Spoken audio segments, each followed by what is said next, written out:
عبداللہ بن زبیر ایک صحابی ہیں، یکم رمضان کو سحری کھاتے تھے اور 15 رمضان کو افطاری کرتے تھے، پھر 15 رمضان کو سحری کھاتے تھے اور 29 رمضان کو جا کے افطاری کرتے تھے۔ ایک دفعہ اللہ کے نبی نے یہ پچھنے لگوائے تو اس کا خون نکلا، تو عبداللہ بن زبیر سے فرمایا انہوں کدیں دبا دے کسی میں پتہ نہ لگے۔ وہ باہر گئے اور پی لیا۔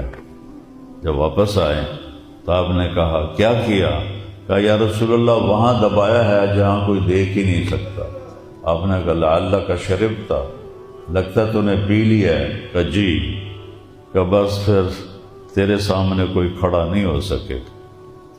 تو ایک دفعہ پہلوانوں کی، شہ سواروں کی بات ہو رہی تھی، فلاں ایسا فلاں ایسا، تو کسی نے کہا عبداللہ بن زبیر کا آپ لوگ نام نہیں لے رہے۔ کہا وہ کوئی انسان تھوڑا ہی ہے، وہ تو جن ہے۔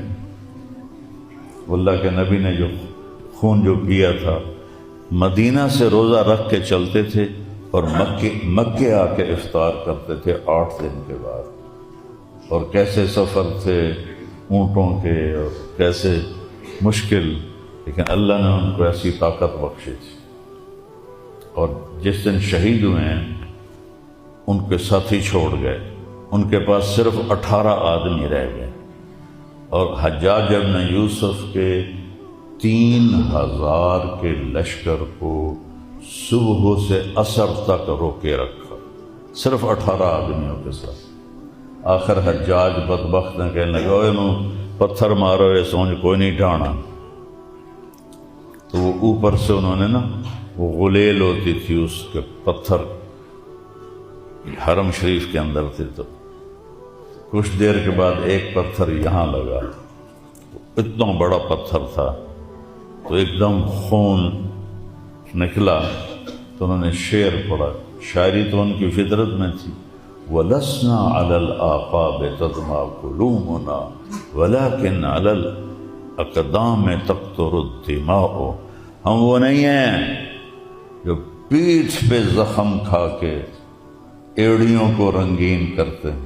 پیٹھ پہ خون نکل گیا تو ایڑیوں پہ آئے گا نا۔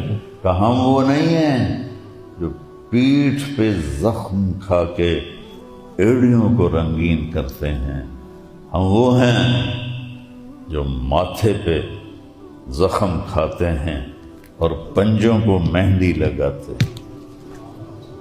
اور یہ کہہ کر وہ گر گئے، اتنا بھاری پتھر تھا اس وقت۔